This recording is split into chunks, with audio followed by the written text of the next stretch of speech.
ఏపీలో పొత్తుపైన బీజేపీ అధిష్టానం సరైన సమయంలో నిర్ణయం తీసుకుంటుందని బీజేపీ చీఫ్ పురంధేశ్వరి అన్నారు. పరిస్థితులకు అనుగుణంగా ముందుకు వెళతామని, ఎప్పటికప్పుడు సమయానుకూలంగా తమ నిర్ణయాలు ఉంటాయని ఆమె అన్నారు. కేవలం పొత్తులతోనే ఆధారపడి తాము ఏ కార్యక్రమాలు చేపట్టబోమని పురంధేశ్వరి స్పష్టం చేశారు.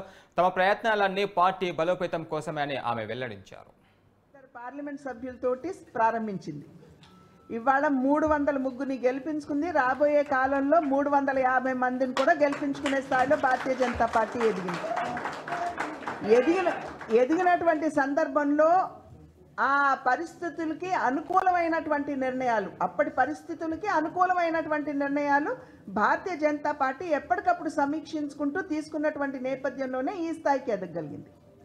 కనుక అమిత్ షా గారు కావచ్చు, మోడీ గారు కావచ్చు, నడ్డా గారు కావచ్చు, పరిస్థితులన్నిటినీ కూడా సమీక్షించుకుని సరి అయినటువంటి నిర్ణయం తీసుకుంటారు.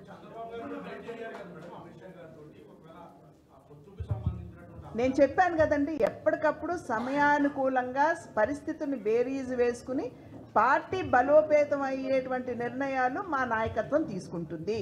నమస్కారం.